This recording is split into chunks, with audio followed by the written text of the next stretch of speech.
Conservative media done right. You're listening to the SHR Media Network. Ladies and gentlemen, boys and girls, children of all ages, you're listening to the bloviating Zeppelin's Berserk Bobcat Saloon radio show here on the SHR Media Network. Jump into our sumptuous and palatial chat room right now at shrmedia.com. Call us when the phone lines are open. Broadcasting behind enemy lines in occupied California and working without a net. You're in the saloon.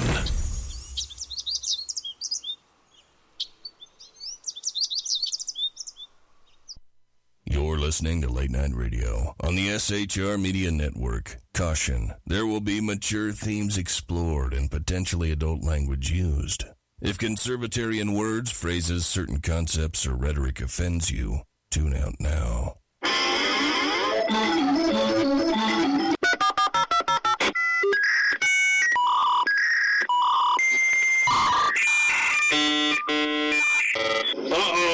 Guess what day it is? Guess what day it is? Huh? Anybody? Julie, hey, guess what day it is? Oh, come on, I know you can hear me. Mike. What day is it, Mike? You magnificent bastard, I read your book. I drink your milkshake. How dare you? I call that bold talk for a one-eyed fat man. Fill your hand, you son of a bitch! Captain. Captain. Captain. Captain. Captain. Captain. Captain. Captain. Captain. Captain. Captain. Captain. Captain. Captain. Captain. Captain. Captain. Captain. No, not yet. Not yet. Don't pass out on me yet. Of course you realize this means war. Freedom is never more than one generation away from extinction. We didn't pass it on to our children in the bloodstream. The only way they can inherit the freedom we have known is if we fight for it, protect it, defend it, and then hand it to them with the well-taught lessons of how they in their lifetime must do the same. And if you and I don't do this, then you and I may well spend our sunset years telling our children and our children's children what it once was like in America when men were free. I have come here to chew bubblegum and kick ass. And I'm all out of bubblegum.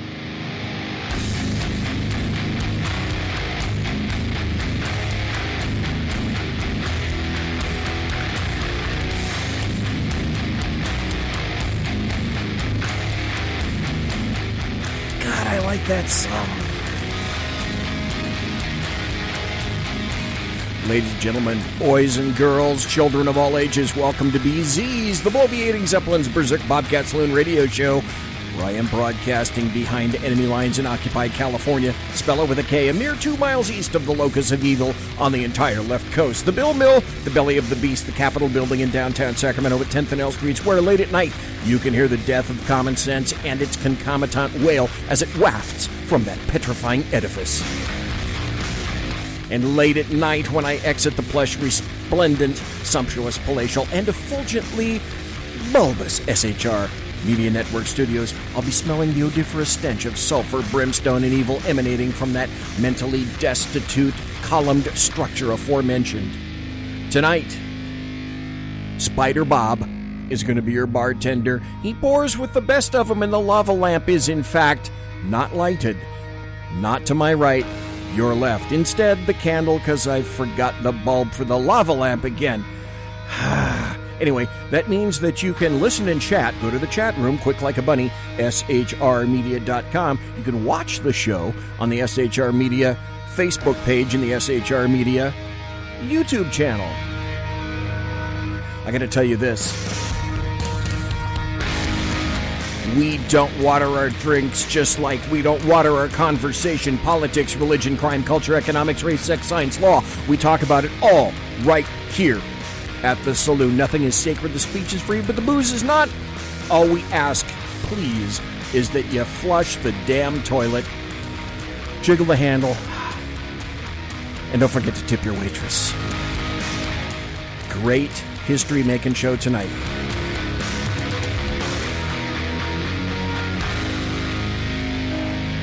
Tonight, in the first hour, we have the Wondrous, the incredible Jeff Dunetz of Jeff Dunetz fame. His mother loves him like a mother. Wait, his mother loves him like a son. That's it. Then in the second hour, I'm going to have 2 audio cuts regarding the coronavirus that I guarantee you have never heard before. And I can almost guarantee you might never hear them in any other venue unless they happen to steal it from me. Do I know where I got these cuts? Maybe. Maybe not. Am I going to tell you? Probably not. One of them is rather easily acquired. You just have to look for it. The other one, sorry, I have really no idea how that came into my hands, period, end of statement. Welcome in chat to Mike. Welcome to Dave Milner. Welcome to Jeff Dunetz himself. Welcome to the Alaskan, and welcome to 2 viewers who we don't unmask here in the saloon. If they wish to unmask themselves, they may. But unlike the federal government and various Democrats, leftists, and American media maggots, we do not force you to unmask. You do it by yourself, not us. That's the only solo. Is that? No, that's not the only solo sport that can be utilized by yourself. Jeff Dunetz, good evening, sir, and how are you? I'm all right. How are you? I'm alive. It's alive. It's alive. Oh, no.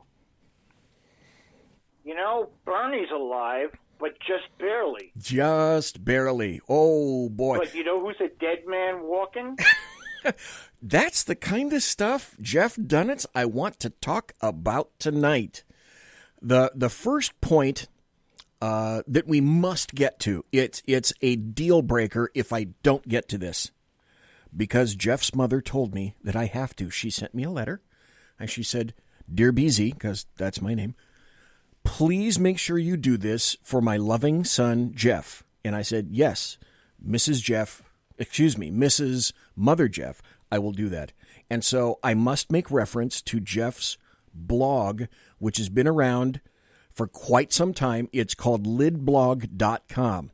If you want to find the best in news and opinion, go to lidblog.com. I'm not even pumping. I'm pumping the brakes on bloviatingzeppelin.net to net.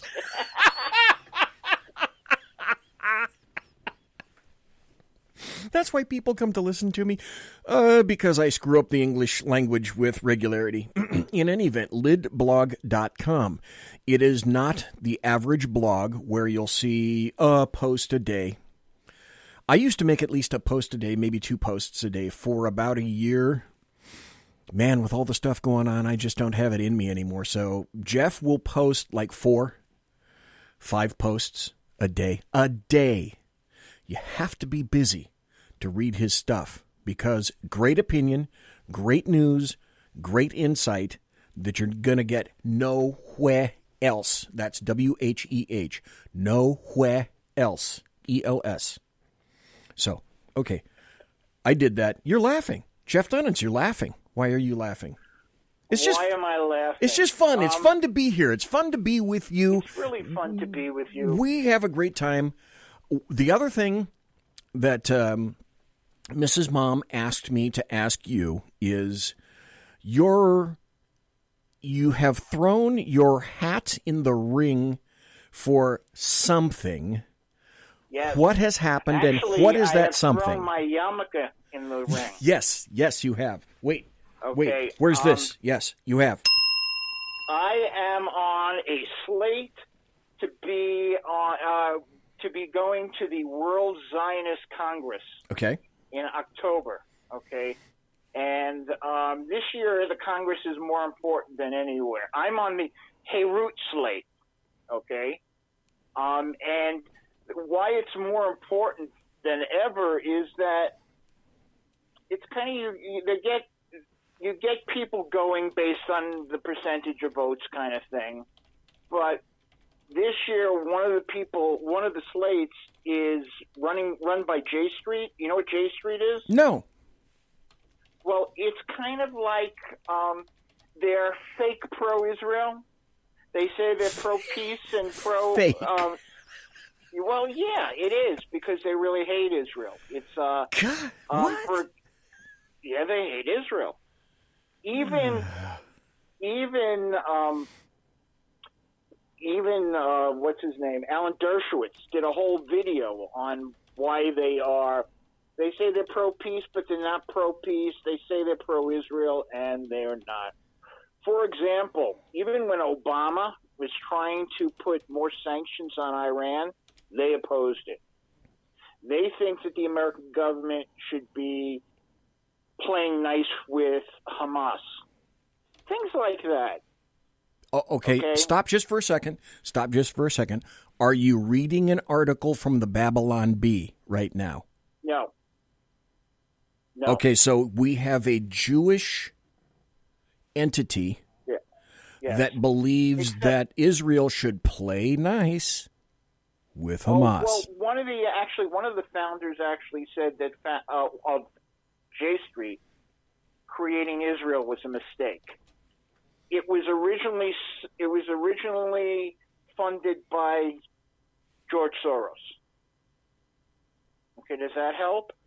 It was made popular. Obama pushed them. They actually threw, when he was meeting with the quote-unquote Jewish leadership, he threw out some of the pro-Israel groups and brought in J Street, okay? So that's why this election is more important than ever.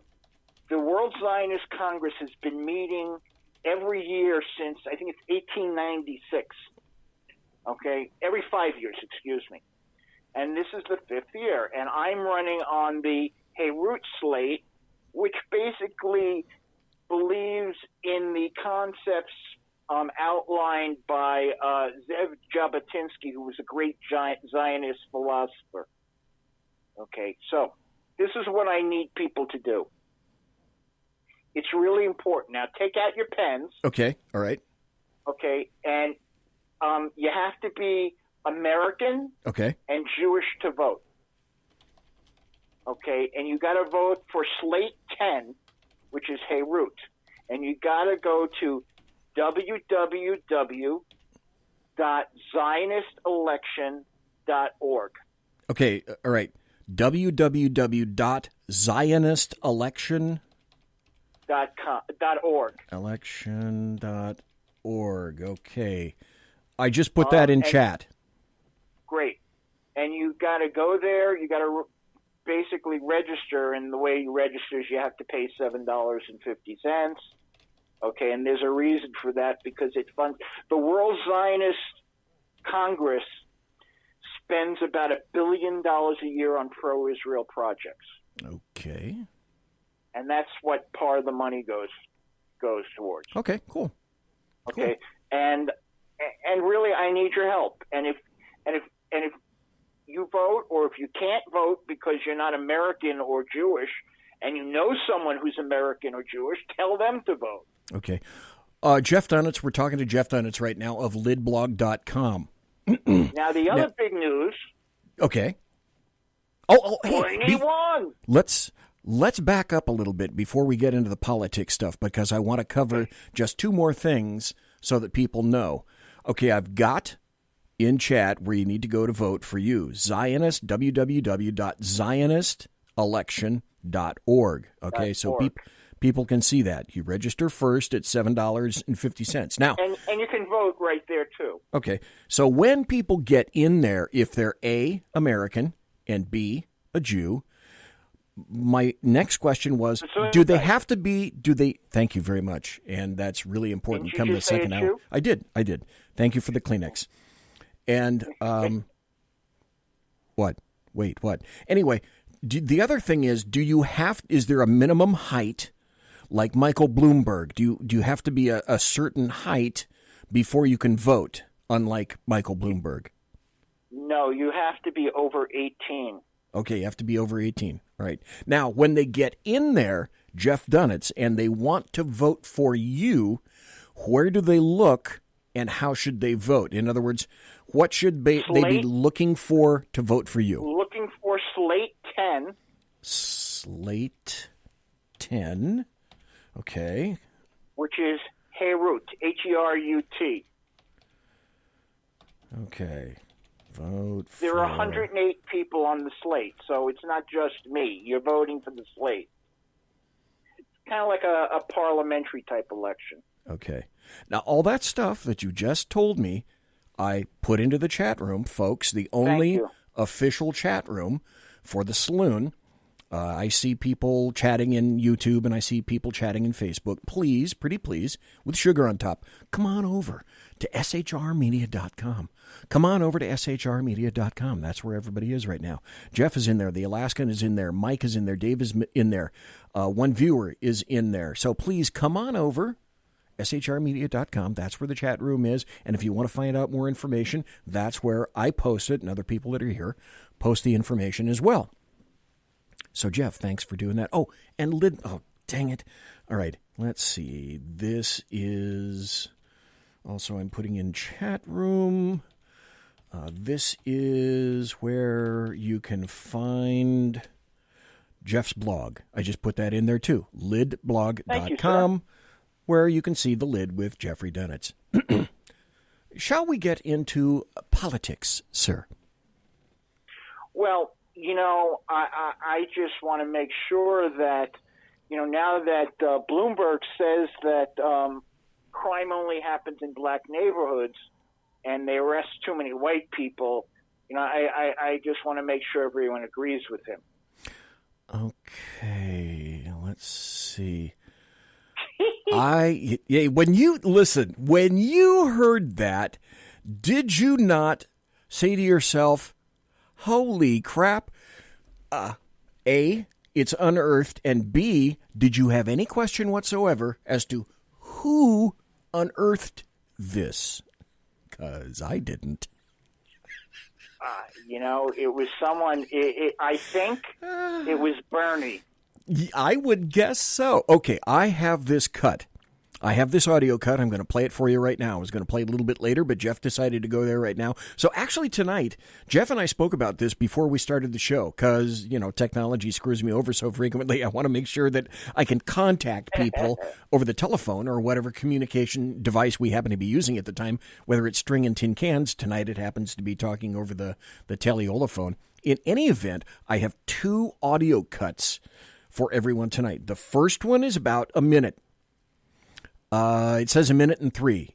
And if that wasn't apparently bad enough, well, there's a second audio cut that just came out today, I think, either today or late yesterday. And it's only about 15 or 20 seconds, if that. But it's even worse than the first one. I saw these, then I listened to them, and I thought, okay, now this is going to be really interesting to see how leftists, the Democrats, and the American media maggots react to this is Bloomberg on audio saying this stuff. So, folks, what I'd like to do, and Jeff, is I want to play the first one. It's about a minute or so. I'll be quiet as it's playing. You're going to have to listen carefully, but you will be able to hear it. So here's Bloomberg. I'm not sure what year this is from. 2015, 2014, right around in there. Anyway, here's Mike Bloomberg. 95% of your murderers and murder victims fit one MO. You can just take the description, Xerox it, and pass it out to all the cops. They are male, minorities, 15 to 25. That's true in New York. It's true in virtually every city. And that's where the real crime is. You've got to get the guns out of the hands of the people that get killed. So you want to spend the money, put a lot of cops in the street, put those cops where the crime is, which means in minority neighborhoods. So it's one of the unintended consequences is people say, oh my God, you are arresting kids for marijuana that are all minorities.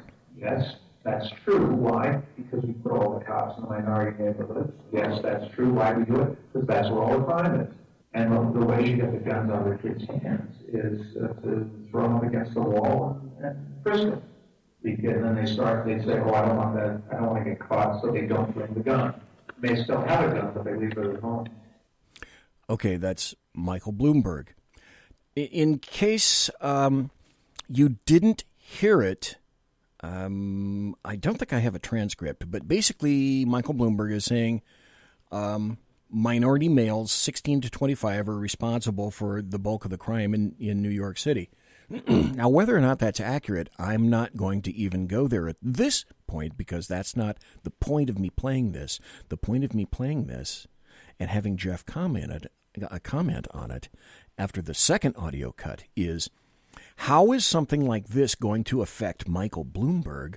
Or are the American media maggots simply going to treat this like they're going to spread something like kitty litter all over the Bloomberg poop? Well, here's the second audio cut. This one is 22 seconds. I think this is a little clearer. Let's see. They just keep saying, oh, it's a disproportionate percentage of a particular ethnic group. That may be, but it's not a disproportionate percentage of those who witnesses and victims describe as committing the murder. In that case, incidentally, I think we disproportionately stop whites too much and minorities too little. Okay, stop right there. If you're splitting up listening to this by yourself, I want you to hear this last part because this is where things are going to cook off right here. Stop whites too much. Wait, I missed and it. We disproportionately stop whites too much and minorities too little. Incidentally, I think we disproportionately stop whites too much and minorities too little. Yeah. What? Incidentally, I think we disproportionately stop whites too much and minorities too little. What, Mike? In that case, incidentally, I think we disproportionately stop whites too much and minorities too little. Okay, that's going to play real well.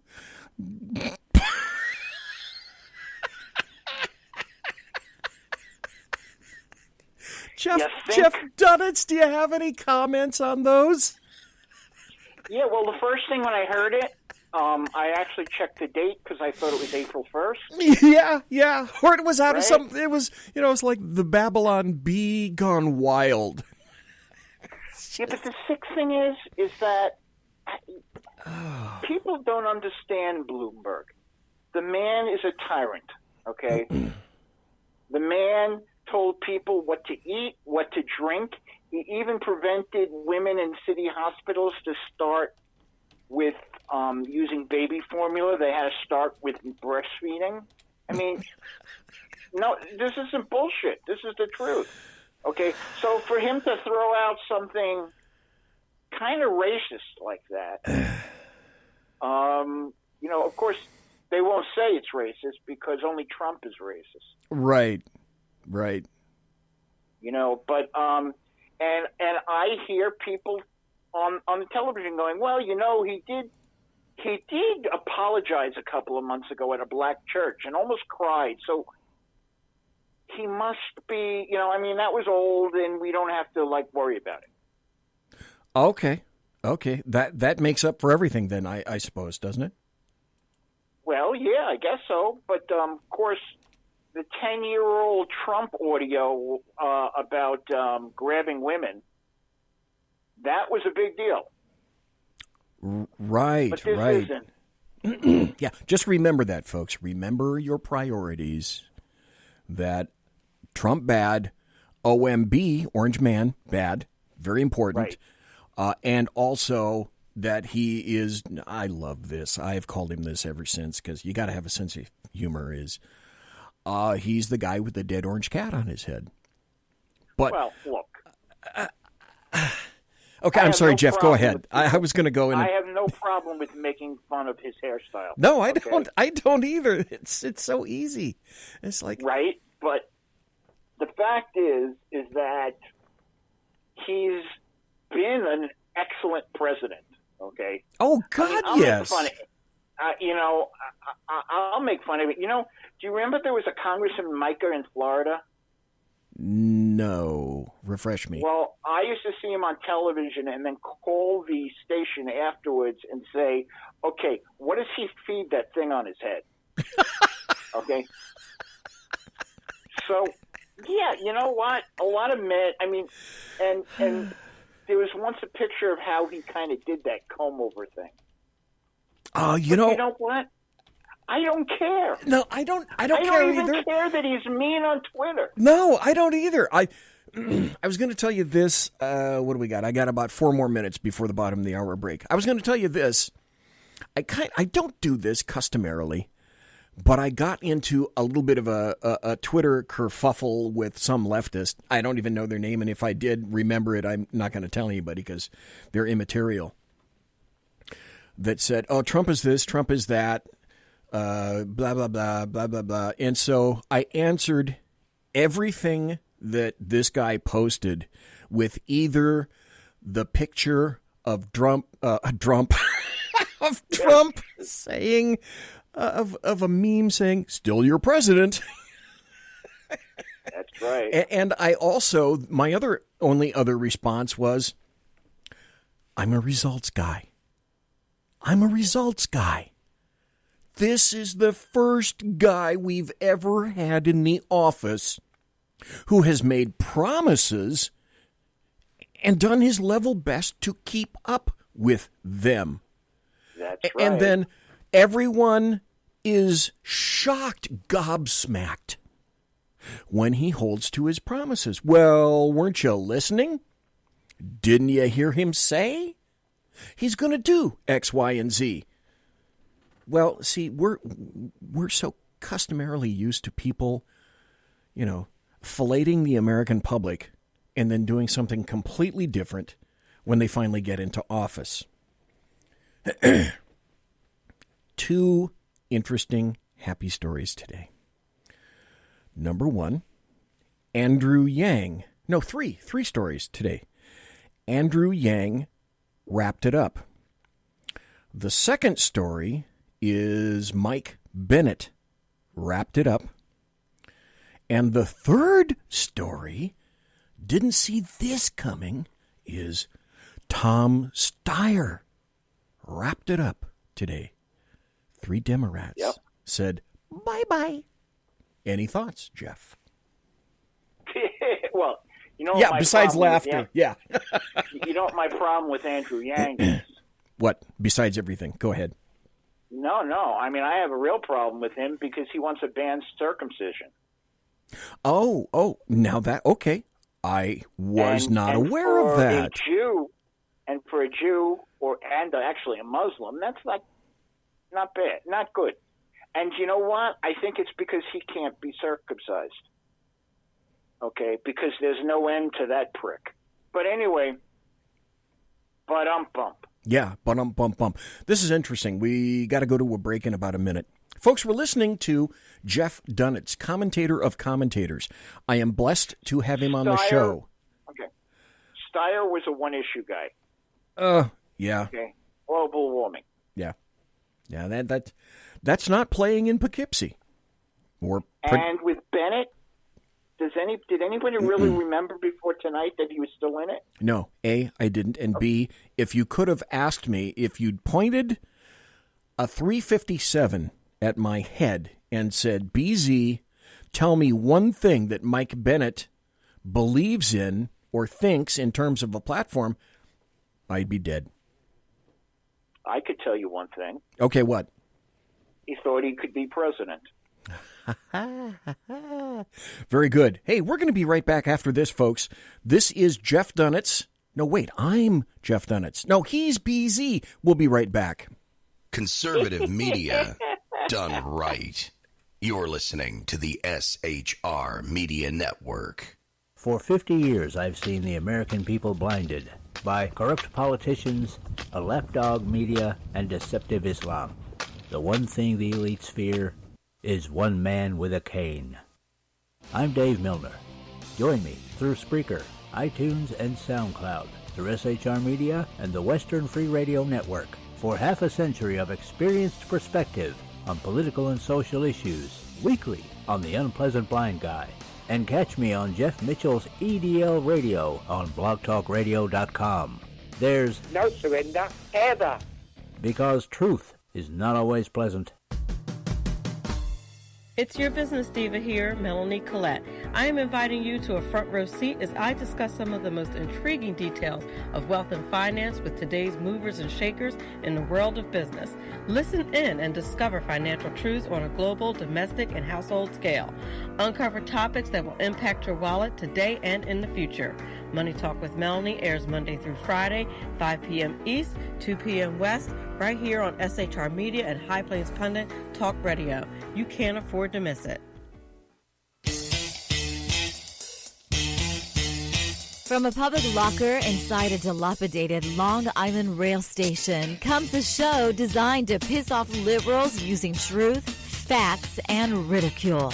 The Lid Radio Show, featuring the conservative voice from the People's Republic of New York, the Lid himself, JEFF DUNETZ. Tune in every Wednesday at 2 p.m. Eastern, 11 a.m. Pacific on the SHR Media Network. Go to shrmedia.com. At Lid Radio, we fight for the truth, justice, and a good kosher T-bone. If you don't listen, Hillary Clinton might sneak into your bedroom in her housecoat late at night and blame you for her election loss. It's the Lid Radio Show with JEFF DUNETZ.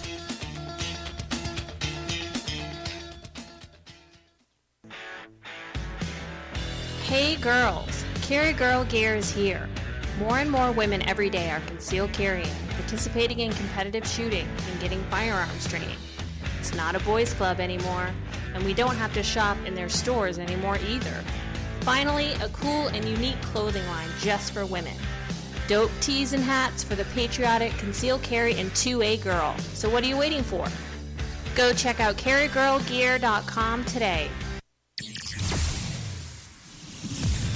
Broadcasting behind enemy lines in occupied California, a mere 2 miles from the state capital, the bloviating Zeppelin's Berserk Bobcat Saloon radio show can be heard every Tuesday and Thursday night at 8 p.m. Pacific and 11 p.m. Eastern. Only on the SHR Media Network. Go to shrmedia.com to listen. You can also watch on the SHR Media Facebook page and the SHR Media YouTube channel. No goldfish were abused in the making of this ad.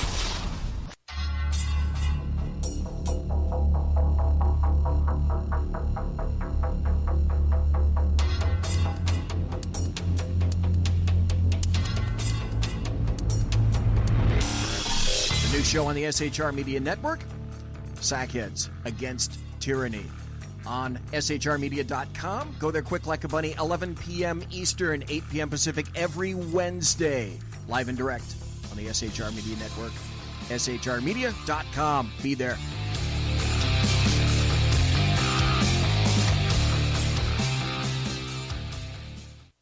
Hey, this is Michael Wright. And I'm Shannon Wright. Join us for The Right Way with Shannon and Mike, Monday through Thursday from 7 to 9 a.m. right here on SHR Media. Why are they joining us? For fun things like sports, politics. Oh, maybe some news and entertainment? And all kinds of other things. Money and recipes and events, all kinds of stuff. Yeah, so join us Monday through Thursday, 7 to 9 a.m. here on shrmedia.com. Conservative media done right. You're listening to the SHR Media Network. Wow. Already this is a great show and it's making me laugh. Hey, welcome back, folks, to BC's Berserk Bobcat Saloon radio show. Tonight we got JEFF DUNETZ in the first hour. You can find me and follow me on Twitter at BZEP, at BZEP. You can friend, follow, and like the SHR Media Facebook page and subscribe to the SHR Media YouTube channel. Click notifications. Give all of our videos a great thumbs up. Great hosts, great videos, great shows. Our very own Dave Milner is in there. Dave is in chat right now. Welcome, Dave. And you can watch Dave's videos right in there. By the way, are you a supporter of the Second Amendment? I have a suggestion for you. You can join the USGOA on Facebook, run by Texas Fred. That's the U.S. Gun Owners Association. The U.S. Gun Owners Association, S-H-U-M. Spell it right, okay? Spelling counts, damn it. And you can go there quick like a bunny, and you can find him on Facebook. So, Jeff, welcome back. Do you want me to explain my thesis on Klobuchar? Yeah, she has not been on my radar very much. Let's see. She was, didn't she? She made 4th, didn't she? She made 3rd. 3rd so far. Okay. Yeah, and it looks and anybody 4th is far behind Warren, and then behind that is Biden. But the problem, one of my problems with Amy Klobuchar is that she's a peeping Tom. Oh okay? No! Because in the August debate, okay, she said, "I don't think we should conduct foreign policy in a bathrobe at 5 a.m, which is what Trump does." Now, how the heck does she know what Trump is wearing at 5 a.m.? Right? Okay. So good. She must be good peeping damn through a point. White House window. You nailed it. Once again, my brother from another mother, you nailed it. Okay, the last, I'm looking at a new poll now. These are the last numbers that I have. They're probably updated since then. And I want to talk about these results in this order now, if I can, with Jeff Dunetz of lidblog.com.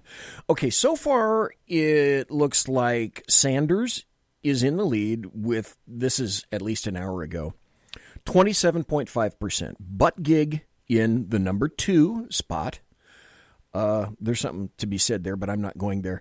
At 22.9%. Amy Klobuchar, you're right, at 3rd place, 20.6%. And Foco Warren at in 4th place at 12.5%. Not even on the board is Slow Joe 30330. Well, wow. It's a lot closer now. Wow. Sanders is 25.7, Buttigieg is 24.4. Okay. And Klobuchar is 19 something. Okay. So is it? That's pretty close. It's still in that order: Sanders, Buttigieg, Klobuchar, and Warren. And is Joe in number 5? Sir. Joe is number 5 behind Warren. Wow. Okay. Let's do this if we can. Jeff Dunetz. Okay. Owner of Lidblog. You're the DNC. You've been maneuvering to make sure that Bernie doesn't get anywhere ever since 2016. Yes. It seems now that Bernie Sanders is really starting to move along. That was pretty indicative from the Iowa. We don't even, correct me if I'm wrong, Jeff Dunetz, we don't even have any true verified results from Iowa yet. It's not over yet because Buttigieg and Sanders has asked for a recount. Iowa. I drove through you once in the summer. You were humid as hell. That's all I know about Iowa.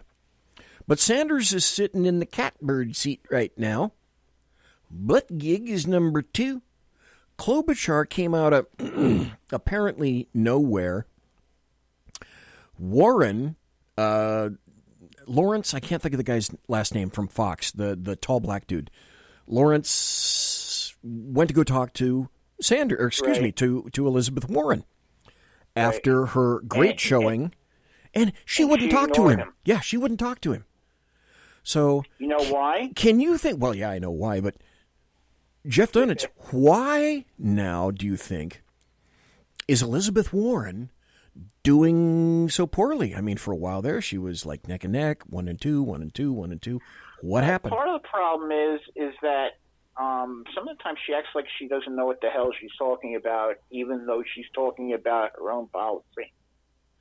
Remember that whole thing about how she changed what she meant by universal health care 12 times? Yeah, and she really has no way to pay for it. She changed her health care policy more than I changed my underwear, okay? That's true. That's true. And I do that every day, okay? She's crazy, okay? And really all she is a Bernie Sanders light. True. So people went to Bernie. Because they're really looking for big change. Well, you know what? Bernie is a populist also. So he is to what the Democrats, what Trump was to the Republicans 4 years ago. Yeah, if you lean that in a way that far left. Well, yeah, but the thing is that again, he is a populist, and that's why he seems to be doing. And part of the problem is, I believe, is that the youngins. We grew up. We saw. We had to go under our desks once a month to do the nuclear drill because Russia was going to bomb us. And I don't think any of us would ever vote for a man who spent his honeymoon in Russia and who claims to be a socialist and maybe even more.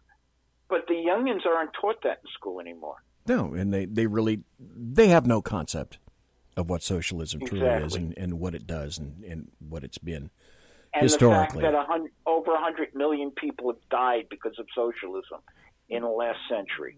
Well, ask a millennial or ask a Gen Zer or anyone of the younger ilk to define socialism, and then ask them to define how it is that socialism warps magically into communism, where the state owns everything, including you.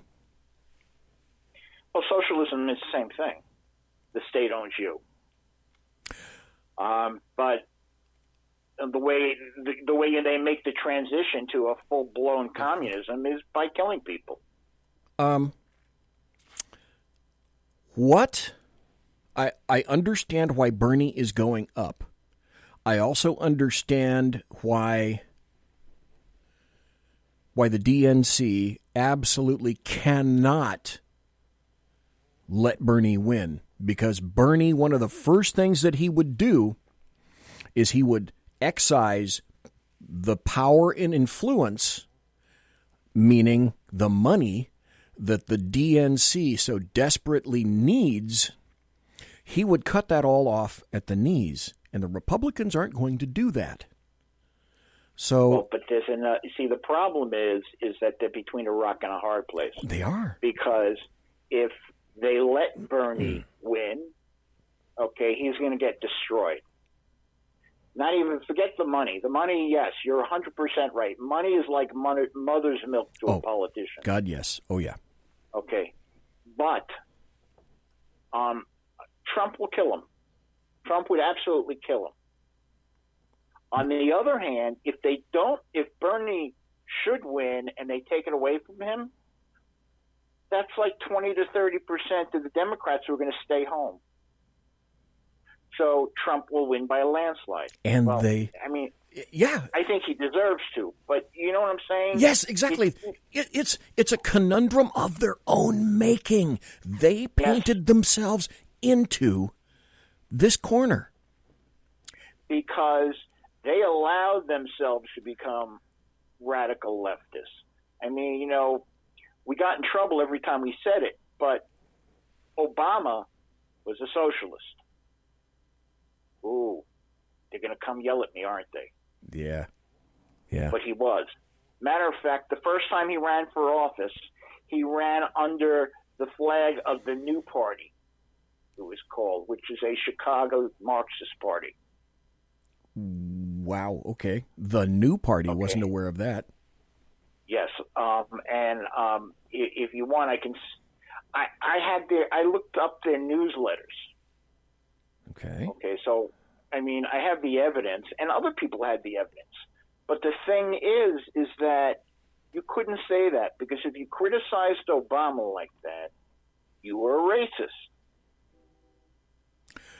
It didn't matter that he was an anti-Semite that no one covered, but if you said anything about him, God forbid, you're a racist. As a matter of fact, if you said anything about his policies, you were a racist. And you're still a racist. Right, exactly. You're not even addressing the individual themselves.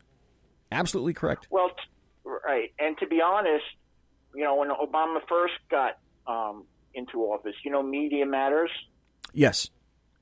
They called me an anti-Semite. So Yeah. what are you going to do? Yeah, that's really intelligent.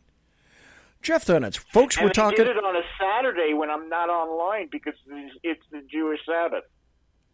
Well, that's like cheating. Okay, that's cheating. Well, no, because I was writing for Breitbart at the time when Andrew was alive, and all the editors spent all day beating them up.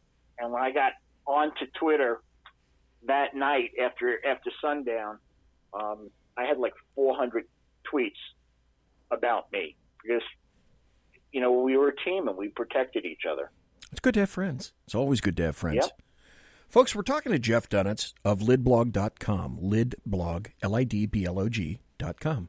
Doo-da, ragmop, doodle-doo-doo-doo, lidblog, doodle-doo-doo. But let me tell you what's going to happen now. Yeah, let's talk about who's in and who's out. Let me ask you this, Jeff Dunetz, butt gig. What happens to him? Does he have staying power? Well, he has now. He certainly has momentum. He has a problem with African Americans. Okay, bigger than what Bloomberg just did. They don't like him. They didn't like him when he was mayor. Oh, and you want to hear something funny? Are you going to tell me about certain personnel that he fired? No, screw that. Okay. He was talking before a black audience, and someone asked him about, all the campaign cash coming from what we would call dark money. Uh-huh. Except he screwed up and called it black money. Again, folks, as I see, and I've been seeing for quite some time. That was a mess up, though. You can't. You can't write this stuff. The stuff writes itself. I did, though. I wrote it and put up the video. As well you should. Because it was funny. It was funny. Also, the other thing that was not mentioned by Jeff is that while the mayor of some rinky-dink little town in Iowa, because that's where he got all his street cred, he did two very important things as far as he's concerned. Let's see. He fired the chief of police. Okay, I guess he didn't like the chief of police. And then he fired the chief of the fire department. And I guess he didn't like him either. And they were both African American. Both of those guys were black, so maybe that's why there's no massive love lost between Butt Gig and the black American community. Bingo. So when this thing goes south, to the southern states, he's not going to do as well. No. However, Super Tuesday is coming. Yeah. And one of the states in Super Tuesday this time is California. You've heard of that state, right? I believe I have. I yes. Understand it's pretty liberal. I don't know, kind of, maybe, a little. Well, I think that probably Bernie will do well there. Oh, Bernie will do very well here.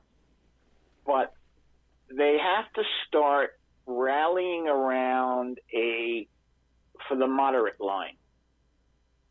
And on the moderate line, you have supposedly Buttigieg. Now, when I say moderate, I mean moderate for a Democrat. Okay. So you got Buttigieg. You have Bloomberg. Right. You have Klobuchar.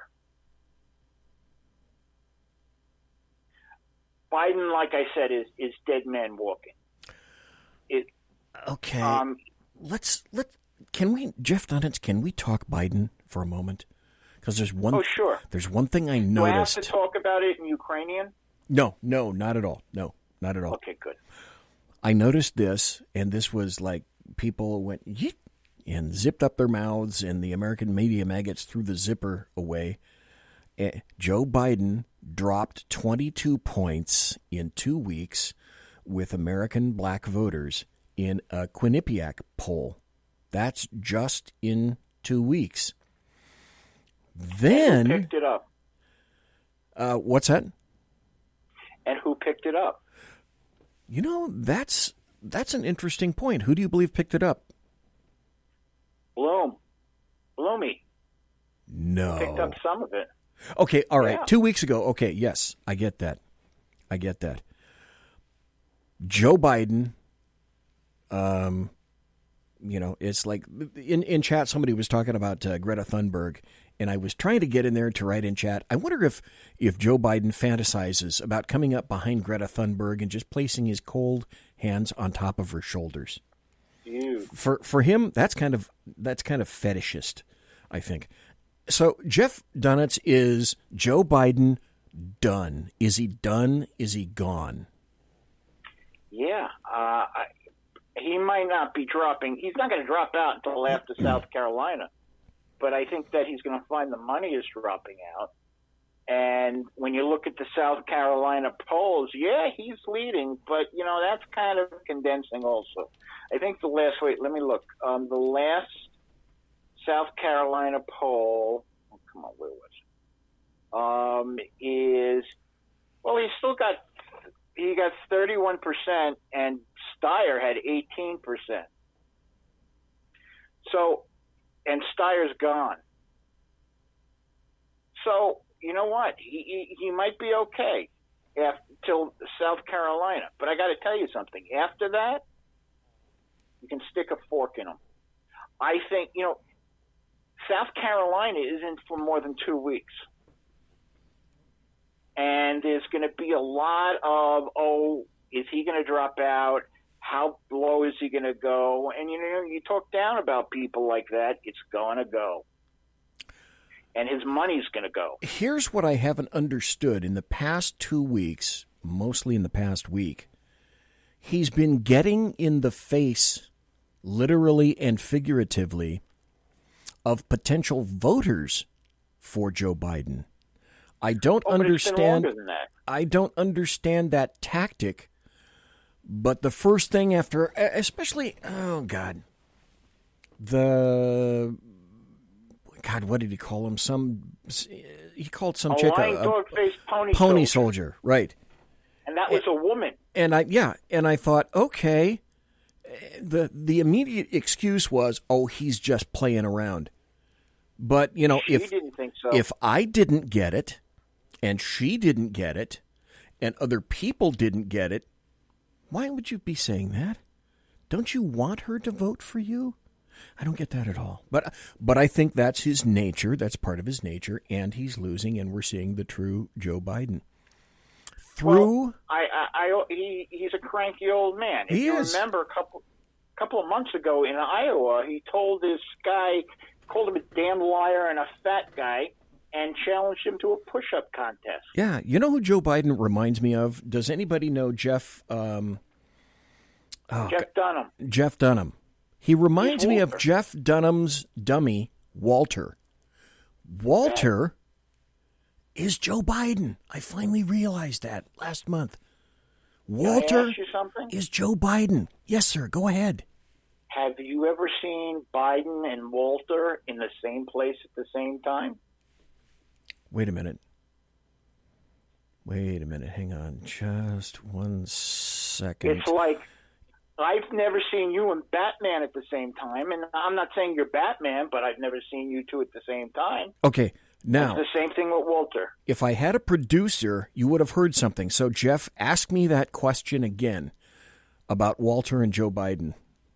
Have you ever seen Walter and Joe Biden at the same place at the same time?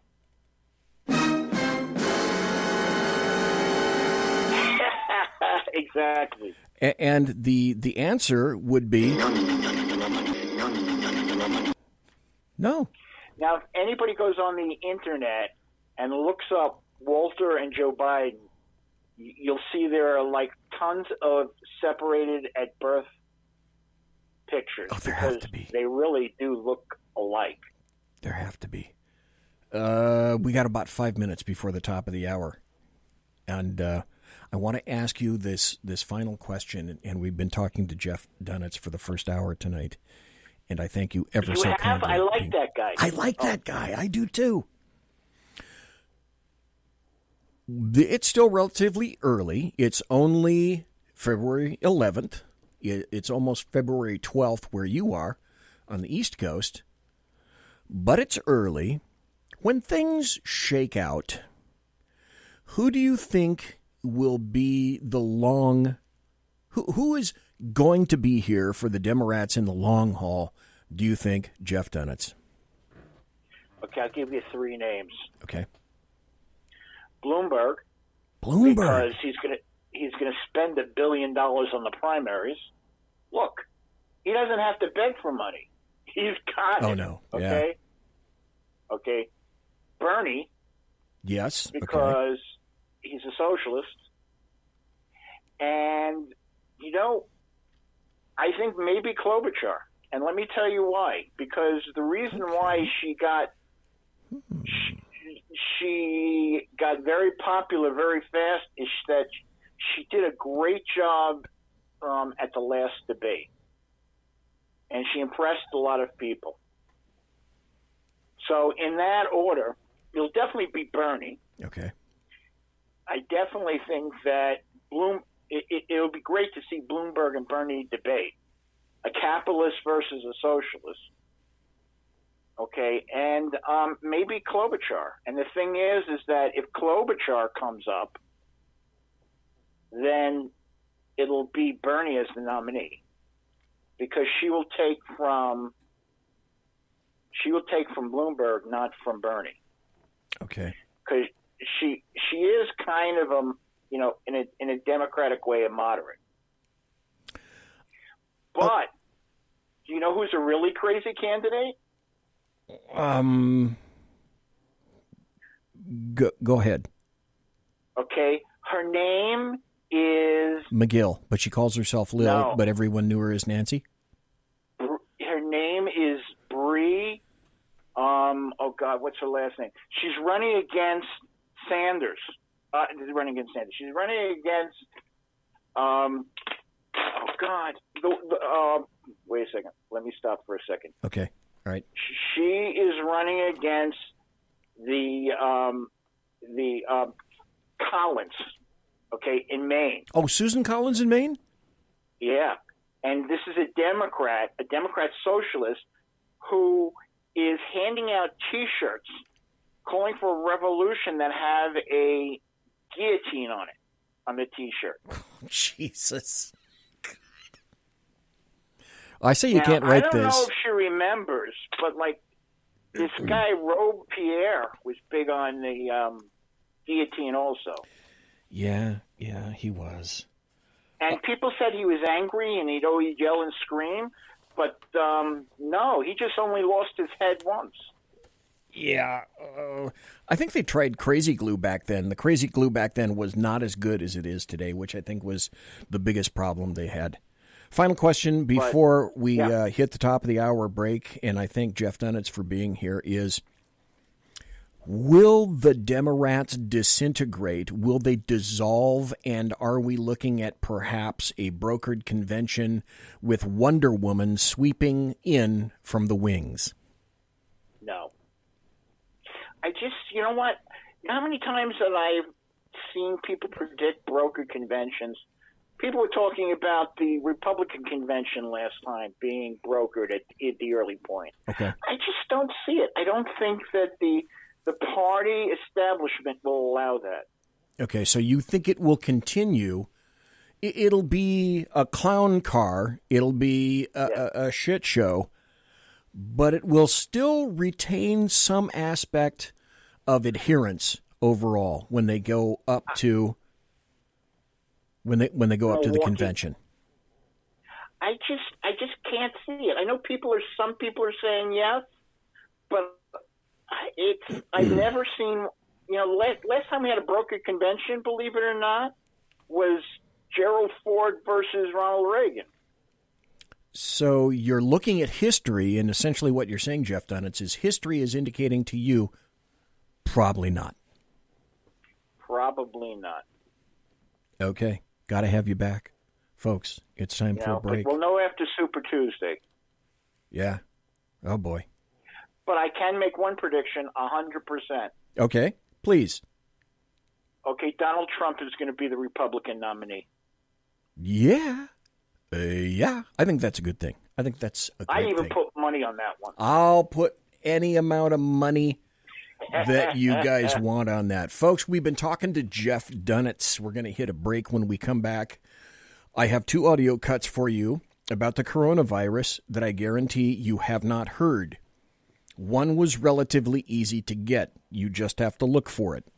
The second is unobtainium. It is made of unobtainium, but I'm not creating this. This came my way. I'm not saying where, but I'm saying that at the end of the break here, tune back in. Then once I play these for you and we have a little tete-a-tete back and forth, I'm going to play an interview that Tucker Carlson had with Adam Carolla in Southern California. And this interview nails, absolutely, Adam Carolla nails the mindset of California politicians and administrators up and down the state of California. Always spell it with a K. And folks, I will be right back after this. Conservative media done right. You're listening to the SHR Media Network. From a public locker inside a dilapidated Long Island rail station comes a show designed to piss off liberals using truth, facts, and ridicule. The Lid Radio Show, featuring the conservative voice from the People's Republic of New York, the Lid himself, Jeff Dunetz. Tune in every Wednesday at 2 p.m. Eastern, 11 a.m. Pacific on the SHR Media Network. Go to shrmedia.com. At Lid Radio, we fight for the truth, justice, and a good kosher T-bone. If you don't listen, Hillary Clinton might sneak into your bedroom in her housecoat late at night and blame you for her election loss. It's the Lid Radio Show with Jeff Dunetz. For 50 years, I've seen the American people blinded by corrupt politicians, a lapdog media, and deceptive Islam. The one thing the elites fear is one man with a cane. I'm Dave Milner. Join me through Spreaker, iTunes, and SoundCloud, through SHR Media and the Western Free Radio Network, for half a century of experienced perspective on political and social issues, weekly on The Unpleasant Blind Guy. And catch me on Jeff Mitchell's EDL Radio on blogtalkradio.com. There's no surrender, ever. Because truth is not always pleasant. This is Shannon Wright of The Right Way with Shannon and Mike in the AM. Mike's not here, so I gotta talk fast. You gotta join us. Fall season. Getting ready to start up with a whole bunch of new stuff. News and food and politics and sports and entertainment and a whole bunch of stuff. But wait, Mike's coming. I gotta go. Remember, Shannon and Mike in the AM on SHR Media, Monday through Thursday, 7 to 9 a.m. Make sure you tune in. Featuring right thinking from a left brain and doing the job the American maggots won't. BZ is fundamentally changing America, one diaper at a time. Just when safety pin manufacturers are running out of metal for the diapers of the leftists, where the speech is free, but the drinks are not. The Bloviating Zeppelin's Berserk Bobcat Saloon can be heard every Tuesday and Thursday night, commencing at 11 p.m. Eastern and 8 p.m. Pacific, where pushback is a requisite art form in and of itself. Let your ossicles be truly liberated when you listen to the Bloviating Zeppelin's Berserk Bobcat Saloon, only on SHR Media Network. No ferrets were harmed in the making of this ad. Join me, Jack Alexander, for the Jack Alexander Experiment podcast, as I take a unique outsider's look at the issues affecting the USA. I fearlessly take on the issues that everyone else is too scared to touch. The Jack Alexander Experiment podcast is available wherever good podcasts can be found, like Spreaker, iHeartRadio, and Google Podcast. The Jack Alexander Experiment, because it's not a matter of left versus right, it's a matter of right versus wrong. It's your business diva here, Melanie Collette. I am inviting you to a front row seat as I discuss some of the most intriguing details of wealth and finance with today's movers and shakers in the world of business. Listen in and discover financial truths on a global, domestic, and household scale. Uncover topics that will impact your wallet today and in the future. Money Talk with Melanie airs Monday through Friday, 5 p.m. East, 2 p.m. West, right here on SHR Media and High Plains Pundit Talk Radio. You can't afford to miss it. Featuring the effervescent contrarian Sackheads Clint, plus the unrestrained bulbosity of BZ, the Sackheads Against Tyranny is a real chat show. Doubling your late-night conservative talk show pleasure with double the hosts, you can listen every Wednesday night at 8 p.m. Pacific, 11 p.m. Eastern. Please note, some contents may have settled during shipping. Member FDIC, batteries not included, warranty void in Montenegro. Conservative media done right. You're listening to the SHR Media Network. Ladies, gentlemen, boys and girls, children of all ages, welcome back to the Bloviating Zeppelin's Berserk Bobcat Saloon radio show, live and direct from the sumptuous, palatial, and resplendent SHR Media studios, where I am broadcasting behind enemy lines in occupied California. Always spell it with a K, 2 miles east of the Bill Mill downtown, the locus of evil on the entire left coast at 10th and L Street, the Capitol building in Sacramento, where when I leave that door right over there that I'm pointing to right now, late at night, I will hear the wails of the death of common sense. And I'll smell. Even though I have a terrible nose, I will smell the wafting stench of sulfur and brimstone emanating from that building. I told you for some time that I am of two minds about the coronavirus. And I have 2 audio cuts to play for you. I don't know for a fact, obviously, how this will go. Listening to these, however, does not make me joyful. The first is an audio cut from Tom Cotton speaking in the Senate. And I don't believe that you have heard this. The second is an audio cut from inside China itself. I'm going to play both. The first one from Tom Cotton, the second from a source in China. Then we're going to talk about how it appears to be affecting some other people, and then if you want to chat about it, we can go ahead and do that as well. Here is the first audio cut, and this is from Tom Cotton. Very interesting what he says. In the world, the Wuhan coronavirus. This coronavirus is a catastrophe on the scale of Chernobyl for China. But actually, it's probably worse than Chernobyl, which was localized in its effect. The coronavirus could result in a global pandemic. While you were all sleeping overnight, the number of diagnosed cases in China increased by 30%. Now, let me be clear, that's not new cases, that is just newly admitted cases. It is probably several orders of magnitude higher than that. Also, while you were sleeping, China now has its entire border with Russia closed. 2,600 miles, Russia has closed that border. El Al has shut down travel between Israel and China. Air France has shut down travel between China and France. And that's in addition to all the other countries that have already shut down travel. From what we know so far, and there's still many unknowns, this virus could have both a long incubation period, as much as 14 days, and individuals could be contagious while asymptomatic, which was not the case with SARS in 2003.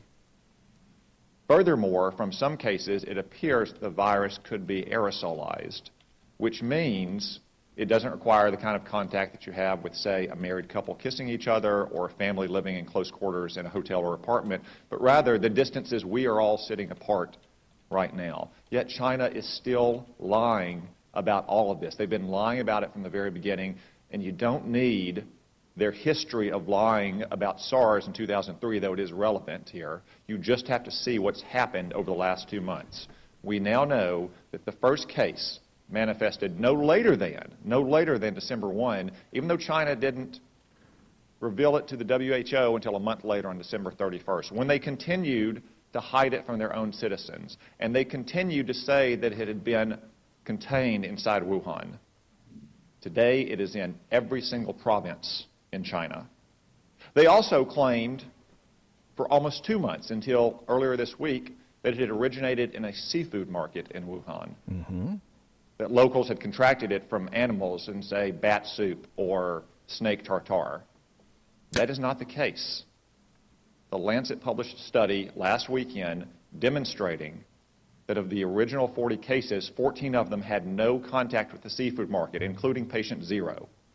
As one epidemiologist said, that virus went into the seafood market before it came out of the seafood market. We still don't know where it originated. Could have been another seafood market. Could have been a farm. Could have been a food processing company. I would note that Wuhan also has China's only biosafety level 4 super laboratory that works with the world's most deadly pathogens, to include, yes, coronavirus. Coincidence. Now, look at China's own actions. They have quarantined 60 million people, 60 million, more than the entire population of our West Coast. They've shut down schools indefinitely. Classes canceled nationwide indefinitely. Hong Kong, a part of China, has basically shut down all travel from the mainland. That's why it is essential that we immediately stop all travel on commercial aircraft between China and the United States. Hell yes. Making exceptions, of course, for American citizens to come back, as we just brought back yesterday.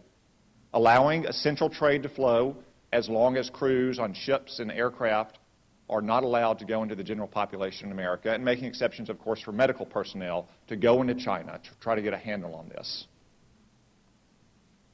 It is essential that we take those steps, and essential that we get to the bottom of China's deceit and incompetence on this measure. And gentlemen, I raise this with you because you are responsible in your combatant commands for some countries that have the most fragile public institutions, to include the most fragile public health institutions in the world. So I ask, even though as of this morning there are not yet confirmed cases of coronavirus in your combatant commands, though I suspect there will be soon, what is your assessment about the ability of the governments in your combatant commands to handle a potential global pandemic like this? General Townsend. Thanks, Senator. So there are not, that I'm aware of, any confirmed cases, as you mentioned, but there are some suspected cases. The first report of suspected case I've heard of is in Djibouti, which you would imagine with the significant Chinese presence there. So the capacity of African nations to deal with this problem varies widely.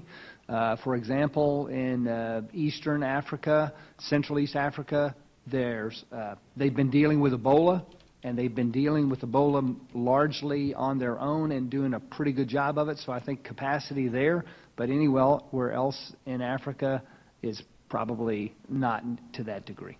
Admiral Fowler. The Venezuela crisis has already strained the social services of many of the nations. As you're aware, Senator, we had to deploy the hospital ship Comfort twice in 1 year, to last deployment 12 different nations, and in one 5-day span it can do the equivalent of a whole month for a region of some of the major countries. So I would be extremely concerned. Like General Townsend, the capacities vary widely, but in many cases they're strained into the limit. I'd be very concerned if we saw this spread.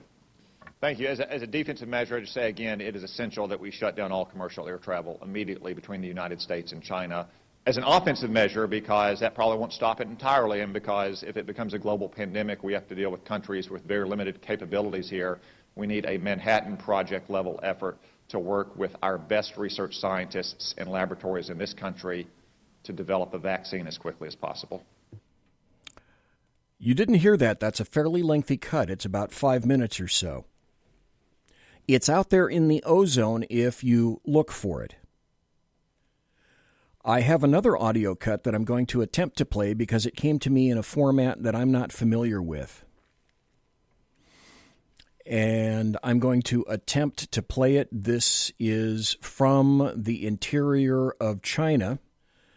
I have it downloaded. Let me see if I can play this. Good afternoon, everybody. It's 3 o'clock p.m. Hanoi time, Vietnam, February 9th. Hanoi, China is in total chaos. It's breaking through into Beijing, 100 miles away from Shanghai. 100 million now are quarantined, prepared for 7,500 dead bodies per day within 3 days in China. The Imperial College of London professor Neil Ferguson estimated that China is already experiencing 50,000 new infections per day. And given the 15% to 17% mortality rate that has now been triple-D confirmed, those numbers will within a few weeks translate into 7,500 new deaths per day. That Vietnamese military is silently and quietly establishing field hospitals here, thousands upon thousands of beds, really on command.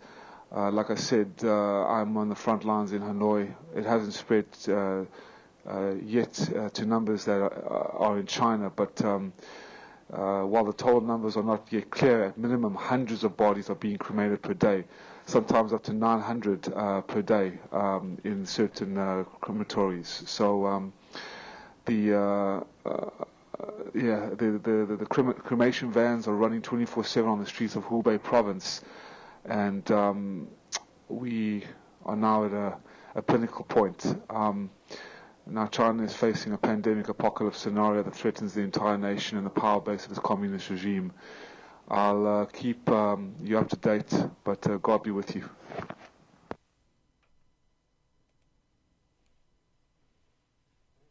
All I can say is it got my attention. And with luck, it's getting your attention too. Imagine yourself, however, in this situation. And I've been on 4 Holland America cruises before. There are passengers stuck on a Holland America cruise ship called the Westerdam. They're stranded at sea because they were refused entry to Thailand because of fears of coronavirus. The cruise ship, the Westerdam, it left Hong Kong on February 1st. Okay, today's the 11th. That's 10 days out now. They've already been refused entry to the Philippines. They were refused entry to Japan. They were refused entry to numerous ports in Taiwan. And they were refused entry at South Korea and Guam. So port authorities in all those places don't know, but they have cited fears that passengers may be carrying the coronavirus, despite the ship's operator saying that they have no reason to believe that there are any cases on board. And as of Monday night, last night, the company said the ship would be allowed to dock in Lam Chabang, Bangkok, this Thursday. But then early that morning, the decision was reversed. Permission to disembark has been refused by the Thai public health minister. There are people on these ships saying they've been there 9 days at sea. There's another individual that's saying that in another ship, I do not know the name of this ship, saying that as I last saw the story, they haven't eaten on this ship for 24 hours because they're attempting to determine whether the dissemination of food is responsible for people contracting the coronavirus on that ship. Apparently, there are in fact, cases of the coronavirus. Now, as I am of two minds about this, I am definitely not of two minds about what I'm going to suggest. And what I'm going to suggest may sound like raving lunacy, but there's a very salient reason why I'm going to recommend it. Because having done what I've done for 41 years, I have a pretty good estimation as to how people react in a panic and in a pack, in a group.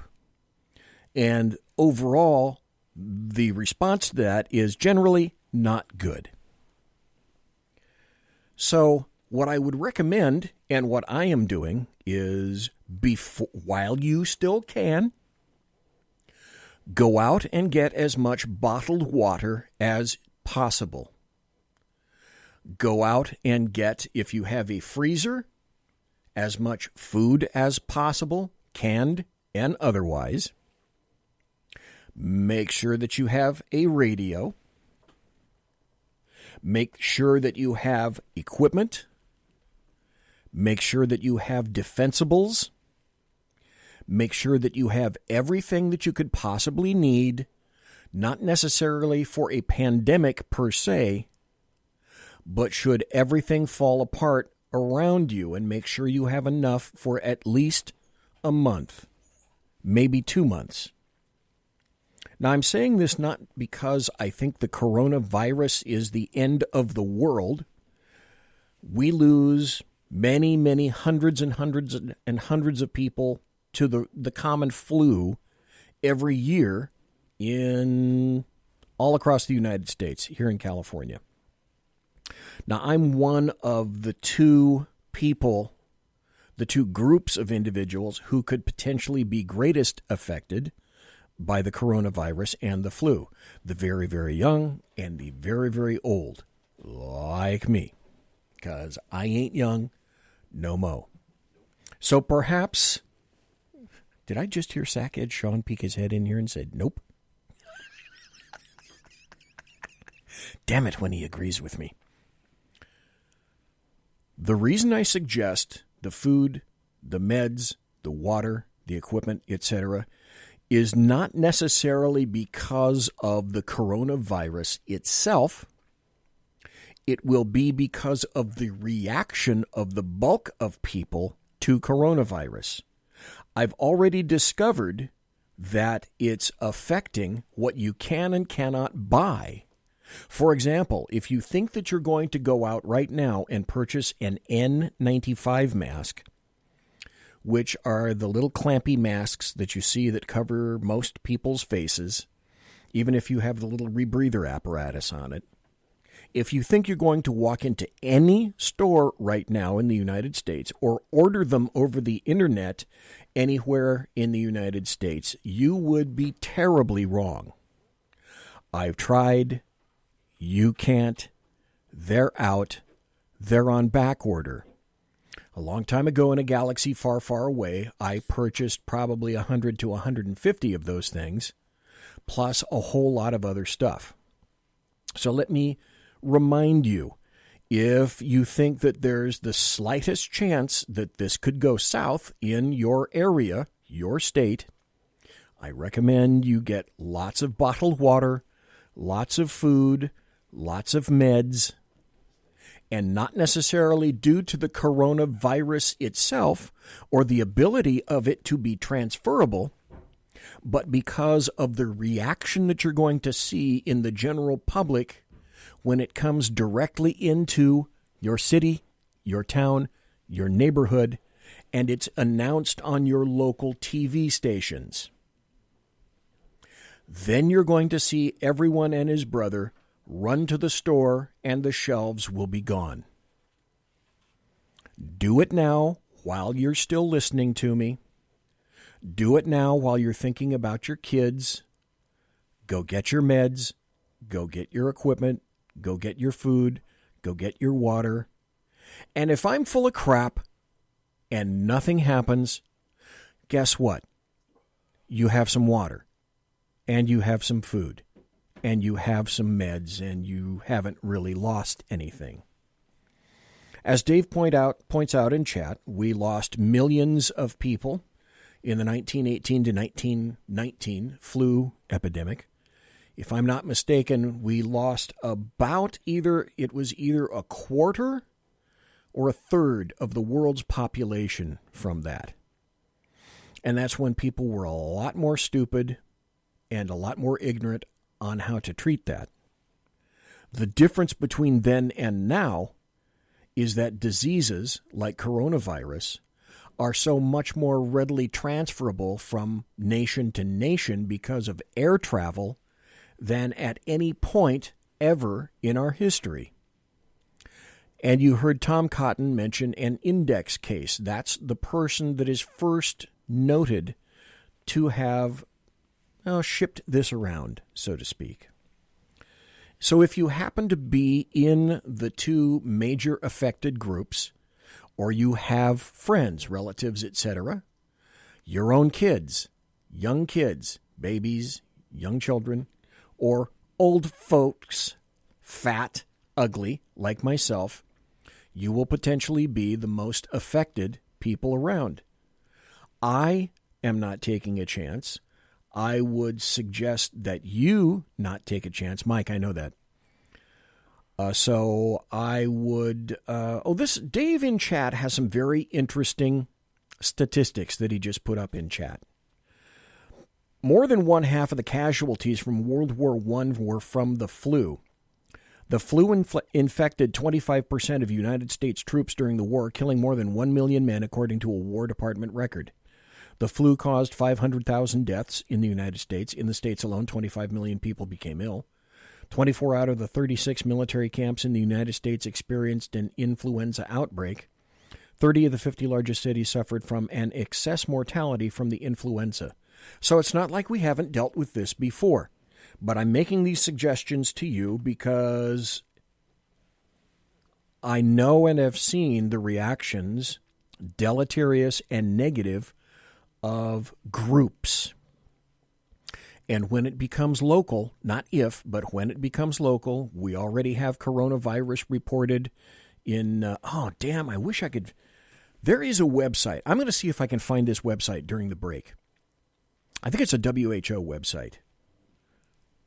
But it shows you roughly in real time the number of people and the areas affected around the world. Let me see if I can find that website and put it up in chat.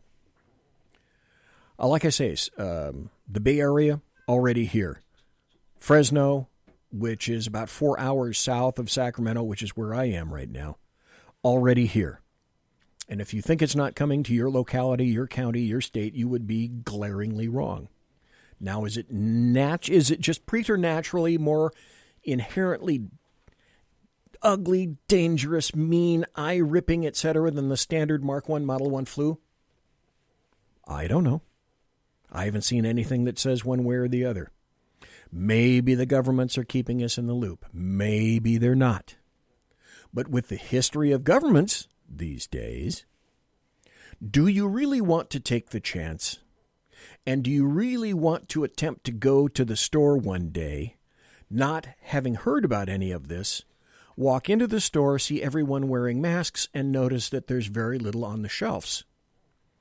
Not necessarily because of the potential lethality of the coronavirus, but because I know how people respond when something like this is facing them directly in their little Gesicht. So, Mike, hang on. I'm going to go to a break a little bit early. We're going to come back, take phone calls. I've got a great interview with Tucker Carlson and Adam Carolla. And if you guys want to keep talking about stuff, that's fine. When we come back, the phone number is 575-208-4481. And if you're watching live on the SHR Media YouTube channel or the SHR Media Facebook page, you can see there's a little runner down there which gives the phone number, 575-208-4481. It's not Skype. I'm low tech. It's just a phone. That's as techie as I happen to get these days. Let me see if I can find that website. If I can during the break, I will put it up in chat.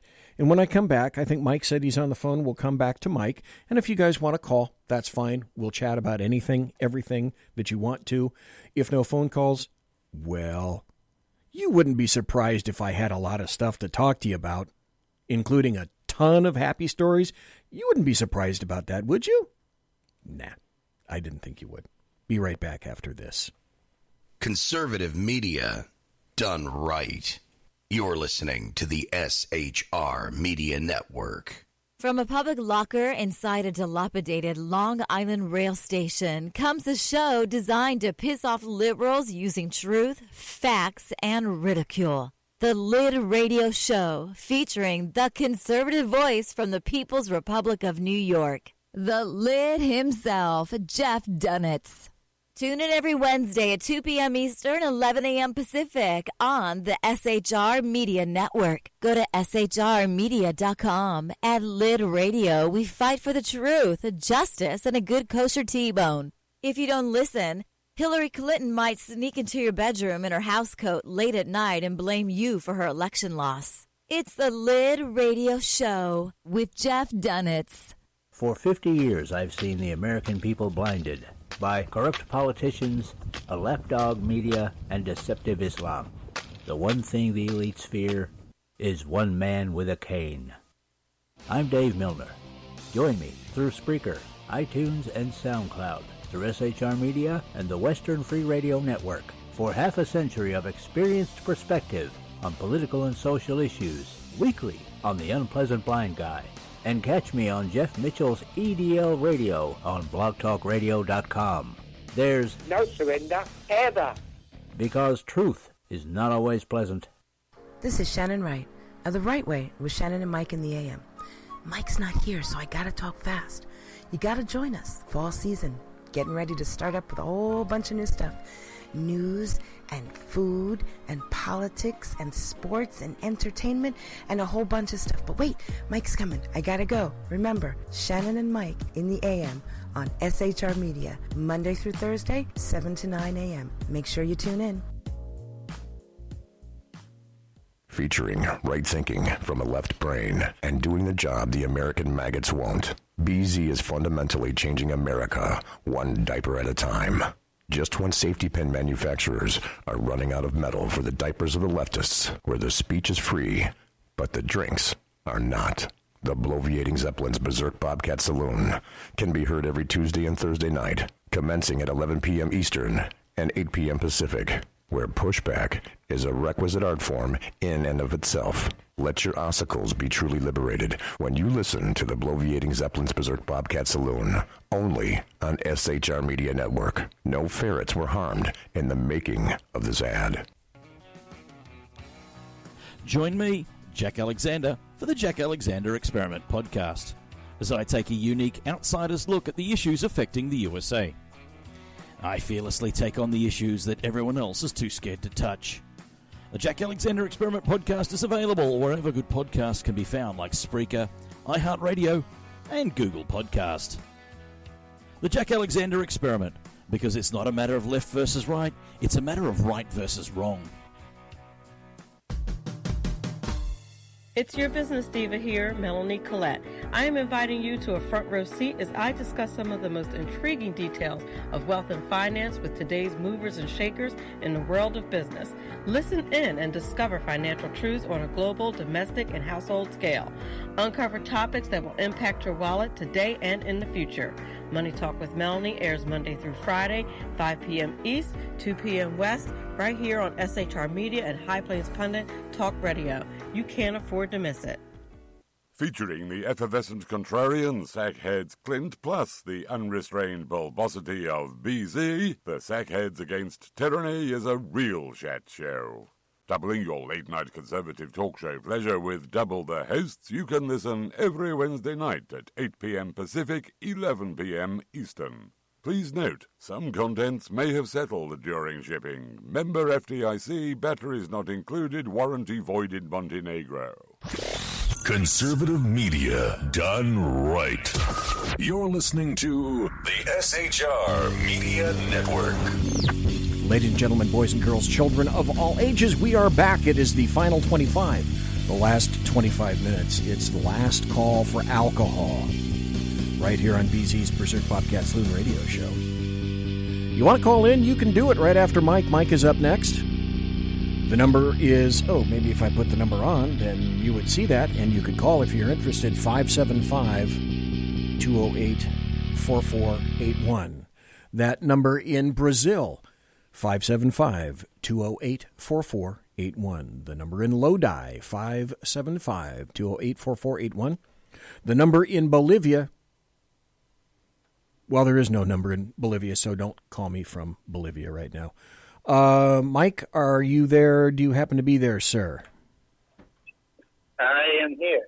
The number in Bolivia is almost as unknown as you telling the time in Bolivia, right? That's true. That's right. It's so lengthy that number one, you can never remember that number. Hey, I forgot something to tell you guys, though, on the break, is if you're a fan of the Second Amendment, go quick like a bunny over to the Facebook page, the U.S. Gun Owners Association, the USGOA, and join up.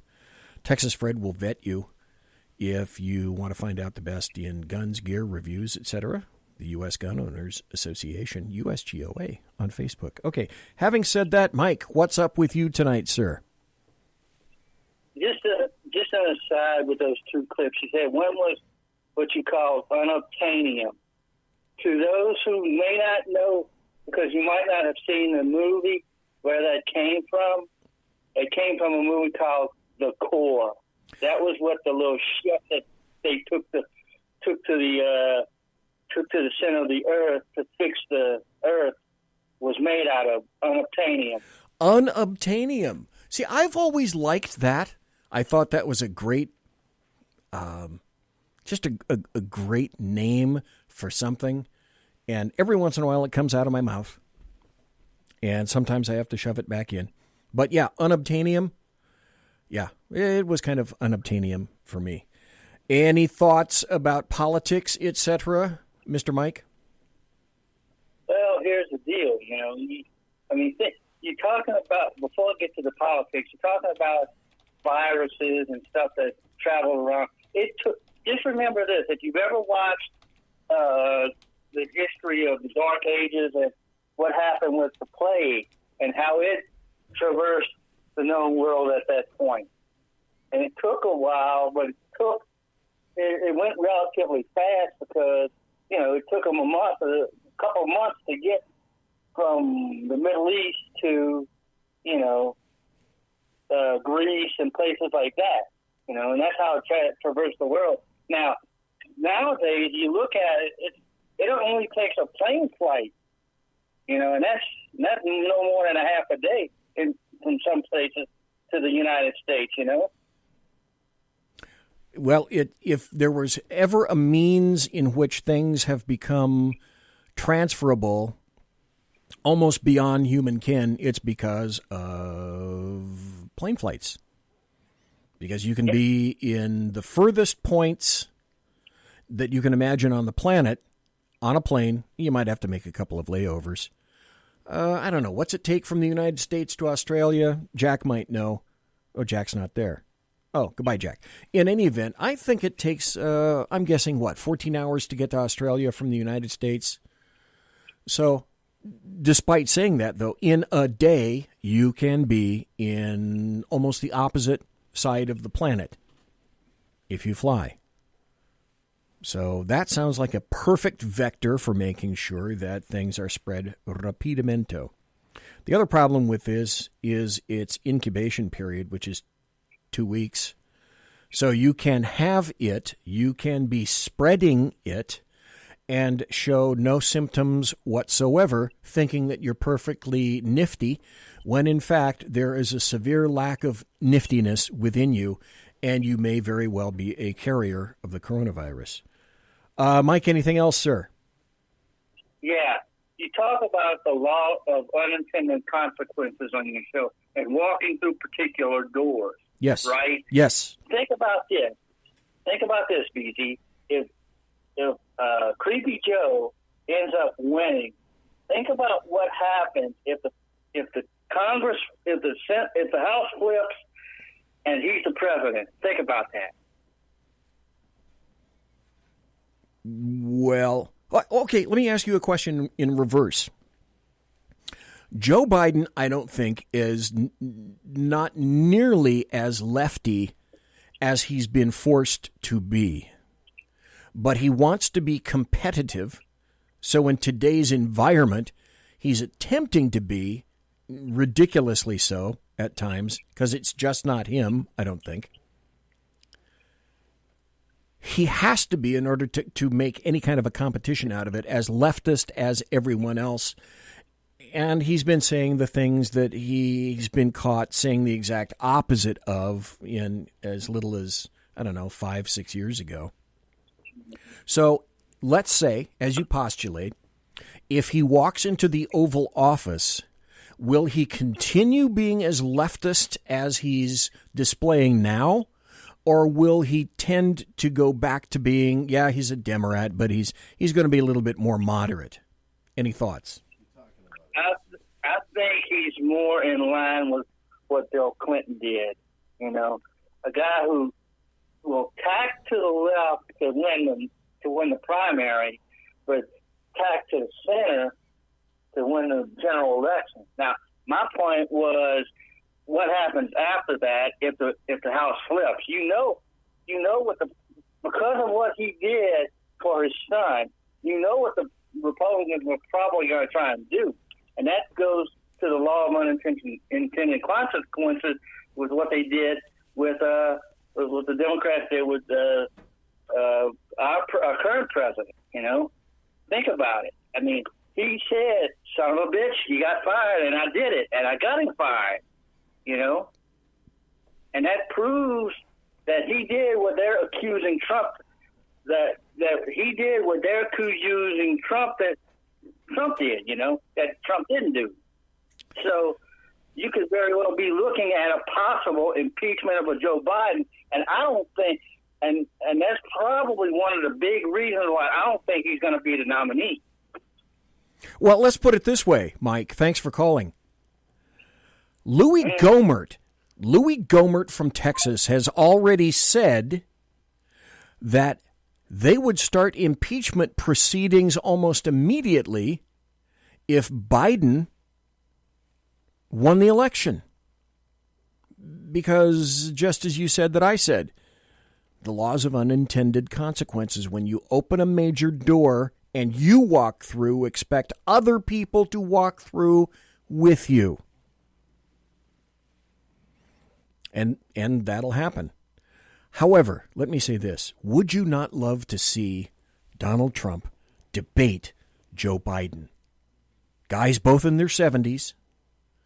One probably couldn't tell you the salad dressing that he had from his prior lunch. The other one would make mincemeat of the first. Because if there's one thing that I've heard constantly and forever about Donald Trump, is he gets about 4 to 5 hours of sleep a night.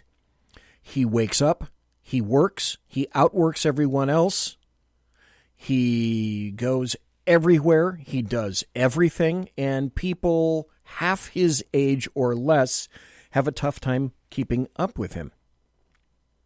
I'm going to replay this segment now. It's about a dystopia that's going on in California. I always spell it with a K. And when I saw it originally, this is an interview by Tucker Carlson of Adam Carolla, who, by the way, is he leans fairly left, but he's a pretty reasonable guy. But because he lives in Southern California, he is directly affected by California. And he's made some wonderful observations that Tucker Carlson has pulled out of him about how things really work in California and why people are why administrators, various police departments, politicians, local and state, are so afraid these days. It was so insightful, I gotta play it for you guys right now. City in America, but Okay. All right. Let's try that again. First, we have to refresh. And give me a second here, if you would. Technology is wonderful. Let's see. This is, I think, by the way, this is about 10 minutes or so. So we've been in LA all week, driving around, probably the prettiest city in America, but the blight of homelessness is impossible to ignore. It seems to be getting worse. Why is that? Breakdown of the rule of law. No one wants to enforce laws around here. What I've figured out from living here my entire life, I mean, I was born sort of 3 miles that way, and now I live 3 miles that way. California and LA especially sort of broken the citizens into two groups. There's the groups that have money, and then there are the empty bags. They don't have any money. So if you have money and you're in that group and you pay your taxes, you'll get pulled over and get a ticket for not having a front license plate. Everybody I know in LA has been pulled over for not having a front license plate. But if you're homeless or you're illegal or you're not in the system, then you're essentially an empty bag and they can't get money out of you. In fact, they cost the city money. So anything that costs the city money, they're not that good at, but they're really good at parking enforcement, and they're really good at permits and building permits and fines, and anything where there's money to be had, they're super efficient at it. And the homeless don't have checking accounts. Bingo. So there's nothing in it for them. So they just don't care. Well, they would care if they owed them money and they had money and they could get money from them. They care greatly about people who have checkbooks, but they've really divided the entire city into those who pay and those who can't. And if you can't, they're not that interested. So you're describing the way a predator looks at dinner. Kind of like, you're not worth eating, you are. That's not the way government should look at its citizens. If you go 3 miles from here, there's Forest Lawn Drive, because there's a big mortuary on Forest Lawn. Listen to this. On one side of the street, there are a whole bunch of people that are here illegally selling flowers with no permits and no licenses and no business and no anything, just selling them on the street to people who are going up to visit dead Nana. On the other side of the street, there's a cop with a radar gun waiting for soccer moms who are going 42 miles an hour in a 35 to write them up. The cop is not interested in what's going on the other side of the street, which is illegal behavior, because they don't have any money and they don't have any documentation, and they're not going to cut the court a check. On this side of the street, the soccer mom has a checking account and they're going to ring her up. So it's funny you mention that, because I just read the state of California is planning to charge poor people half price on speeding tickets. Right. Well, that's their way of attempting to try to get some money out of people that don't have money. But it really is if you're ultra rich in California, then you don't care. If you're Barbara Streisand, what do you care about a speeding ticket or no front license plate or whatever it is? And if you're ultra poor, you're untouchable, because you can't get blood out of a turnip. There's nothing there. There's nothing. You can't pay them. It's the middle. So California can't use you if you're poor. You're not worth anything to them unless they're virtue signaling. You get this now? Who gets the crap kicked out of them here in Los Angeles? You take this building we're sitting in. I was looking at renting it out. Listen to this. Listen to this. This is a typical business in Los Angeles now. This is how a typical person who wants to run a business is treated. Talked to some commercial real estate guy about, what if we rent it out for office space? Like, how much could I get paid? This, that, and the other. I spoke to the guy this morning, and I wrote it down because I didn't want to screw it up. If I want to rent out this building to a potential client and make money, I need to get a parking exemption application, parking study demand. It's $9,200. I have to pay somebody almost $10,000 just to do a parking survey so I can turn it into the city so they can decide whether I can rent my building out to another renter. That's what it costs for me. So we have a million rules for those who play by the rules, and we have no rules for those who have no money and don't play by the rules. What's so striking, though, is that because of the system you're describing, a lot of people are like dying of ODs on the sidewalk. Contrast that to the way the ruling class felt 100 years ago. New York, flooded with immigrants from Eastern Europe, and rich people in New York decided, we're going to uplift those immigrants. We're going to spend a lot of money and time, create charities to help them. I don't see the people in Los Angeles, in the nicer neighborhoods, spending a ton of time trying to solve the homelessness problem. Why is that? Well, sadly, if you replace the homeless human beings with homeless dogs, everybody would. That's the wiring of people who live in Los Angeles. I mean it. Every woman I know, if there were dogs just out Yes. on the street sleeping in cardboard boxes or underneath freeway overpasses, they would be on the streets all day, every day, helping those dogs. The reality is I don't think, first off, everyone in Los Angeles is just trapped in their car. So you're essentially in a terrarium, and you're looking out into a giant terrarium. It's like when you go to the zoo and you just see the reptile exhibit, and you're just sort of going, wow, look at that tree snake. What's going on? Oh, well, let's get a churro. Come on. And you just leave. Like you're literally in this glass box known as a Lexus, and you drive past this crazy tableau of just people flopped on the street and cardboard boxes and filth and tents and addiction and horrible, the end of humanity kind of stuff. But you're doing it like you're at a Disney ride, like on some sort of tram, like in some sort of dystopia world or something. We're like, well, boy, I feel bad for that guy, or I'm glad I'm not him. But you're doing it. I think if you're in New York, you're taking public transportation, you're on the street, you're on the subway, like you're amongst the people. I think there's more of a call to action, like this guy's next to me on the subway, or this guy's walking down the street with me.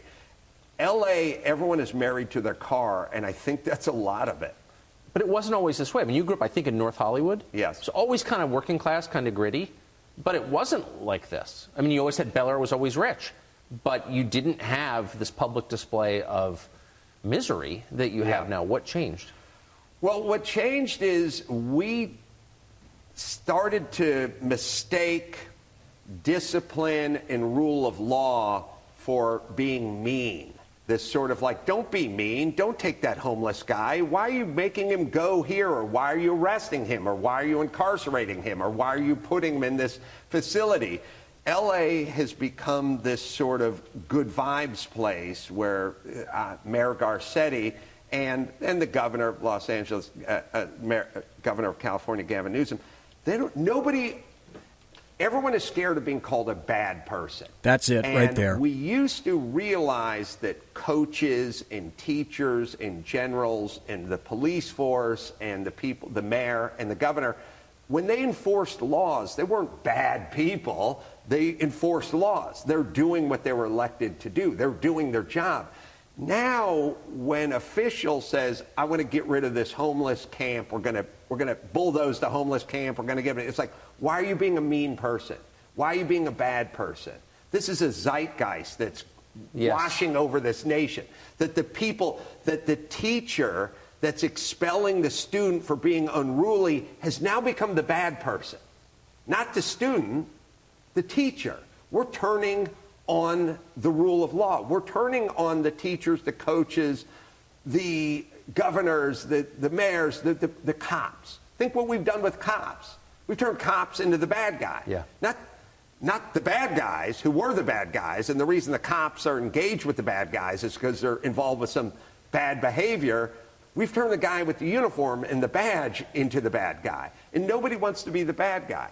So everyone wants to be the tolerant, loving, yoga pants wearing kumbaya guy. And that's what we've created here in Los Angeles. No one wants to be the heavy.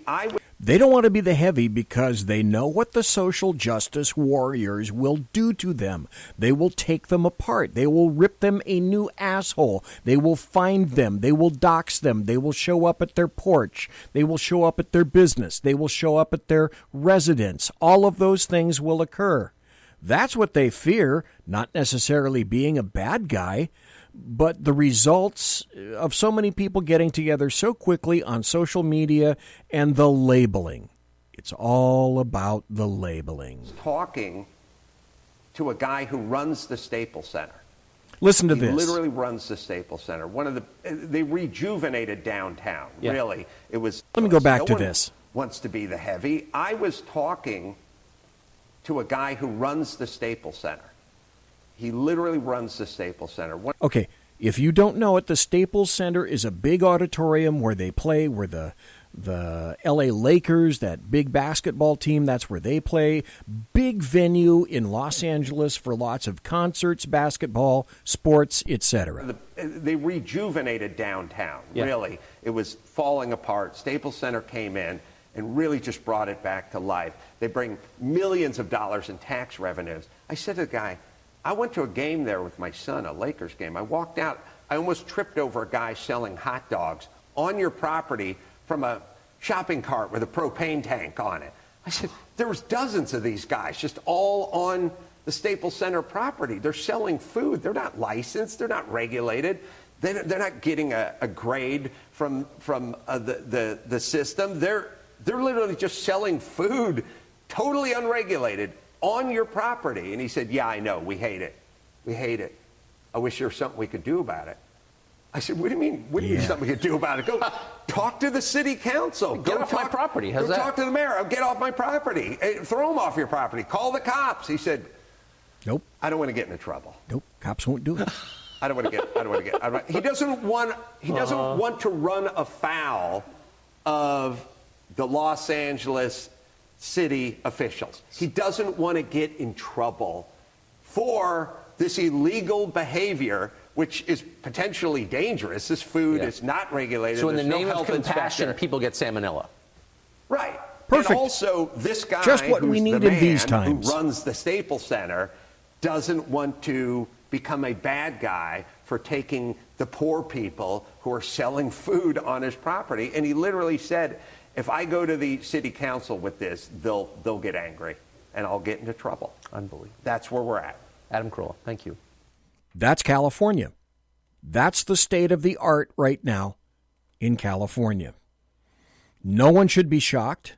No one should be dismayed, because whatever California does, it gets moved over to you. And as I indicated in chat, why do I talk about California so much? Well, number one, I'm in the midst of it, obviously. And number two, the point is that California is the petri dish of growing the craziest, most stupid shit you can possibly think of. And I try to make you aware of it in your state, in your area, in your county, in your community.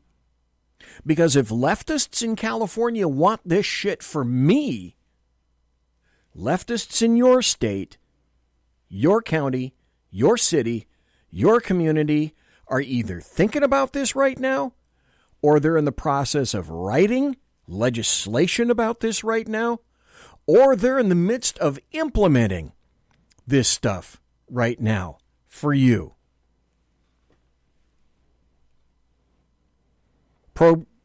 Sad programming note. There will be no Chat Show tomorrow. Monsieur has unlocked!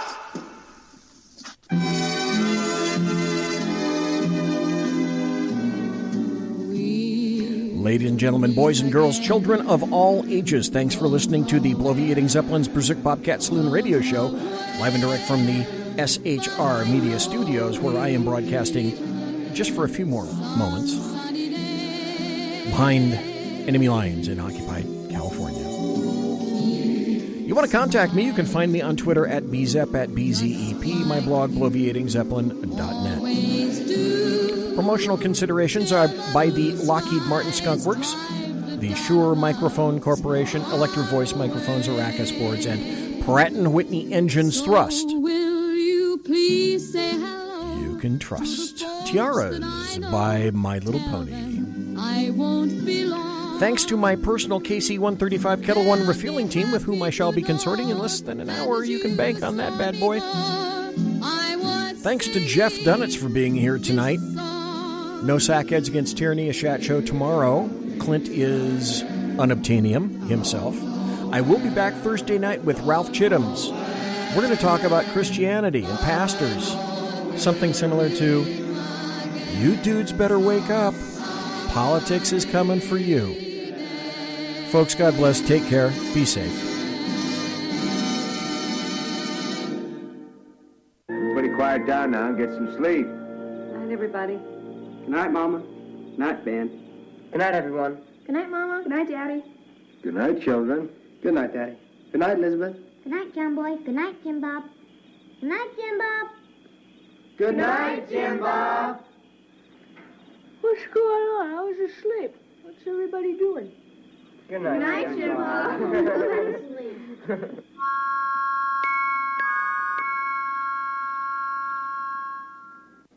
Good night, and good luck.